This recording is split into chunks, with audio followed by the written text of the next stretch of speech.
Hi, I'm Brad Sugars and welcome to Business Basics. Today what we're going to take a look at is the 6 keys to a winning team. Now, building a good, strong team in any company or in any area, I guess, sporting or business, either way you look at it, is going to be a process. Now, the process works pretty simple. There's 6 fundamental keys that we have to have in order to build that winning team. The first of them is strong leadership. Now, it's not just leadership, it's strong leadership. We need to make sure that we have the greatest leadership team or the greatest leader within the company. You know, too often companies are managed into oblivion, I guess. Companies don't need managers, they need leaders. You know, having a manager is important, but having a leader is of vital importance. And the strength of leadership is something that we always look forward to. You know, I'm a great football fanatic, and it doesn't matter what code of football you follow, whether it's the English soccer or the Australian rugby or Australian rules or the American gridiron football. Any way you look at it, the strength of the leader, the coach and the head player on the team, the captain or the quarterback, the person in charge, the strength of those 2 people is of vital importance to making sure that that team wins. The second part of any company is a common goal. Any team coming together needs to have a very strong goal that pulls them all in the same direction. It's that goal or that commonality of goal. I remember talking with General Norman Schwarzkopf, who was the leader of the forces in Desert Storm. I was lucky enough to meet him twice in my life, and he said the first time round something interesting about how when he was in the Vietnam War he had 17 politically correct points written down on a single 3x5 card that he had to keep in his top pocket laminated. You know, and then he said, well, when I went to Desert Storm, I told them all, there's one common goal, kick Saddam out of Kuwait. It was just a singular common goal that was easy to remember in whatever language any of the troops came there through.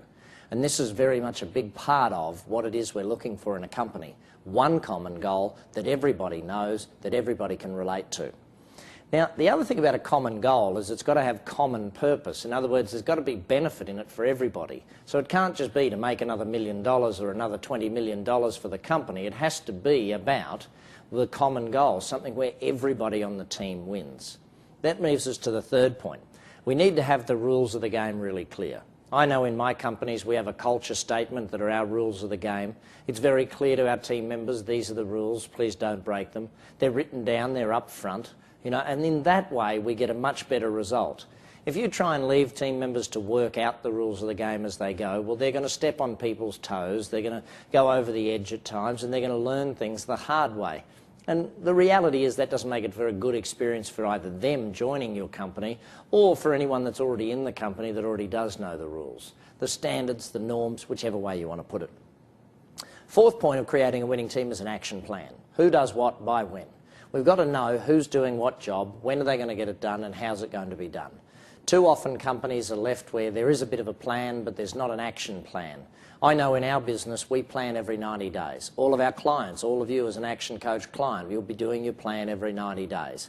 Having an action plan of who's doing what by when makes a team far easier to manage. It not only does that, it makes a team easier to lead, and it also gives the team members the opportunity to do the best work they possibly can because they know what they're doing, where they're doing it, and how they're to get it done. Fifth, we go to one that's a little more esoteric, and that is what we call the support of risk-taking. And that is this, that, well, it's kind of a simple philosophy, and that is that if no one's not making any mistakes, then they're not trying anything new. The fact is that to grow companies, you have to do new things. You can't stagnate, you have to grow.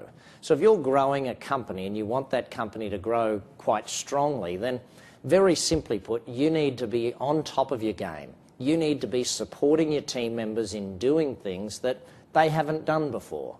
So make certain that what you're doing is working with your team members and supporting them when they do new things, supporting them when they try new stuff, and supporting them when they take risks.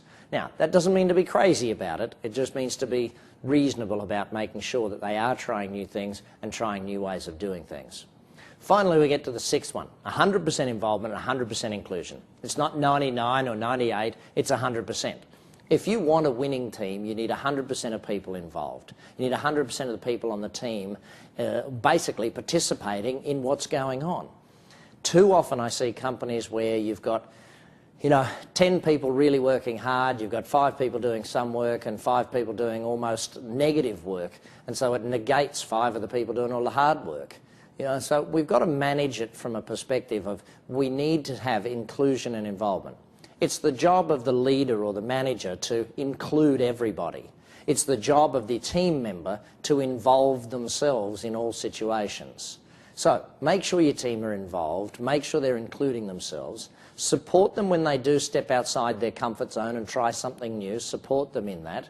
Make sure that they have an action plan to follow with rules of the game that keep them on track. Make sure that you give them the goal where those rules are taking them, and make sure you keep the strong, decisive leadership taking them to the position where the company needs to go. Keys to a winning team are very simple. Doesn't mean they're easy. You've still got to work dang hard to get these things into play. Leadership is not something that can be systematized. Leadership is not something that can be magically formulated. Leadership is something that comes over time. Leadership is something that comes with experience and learning, and it's something that you're going to have to learn to build a great team. I'm Brad Sugars, and these are the Business Basics.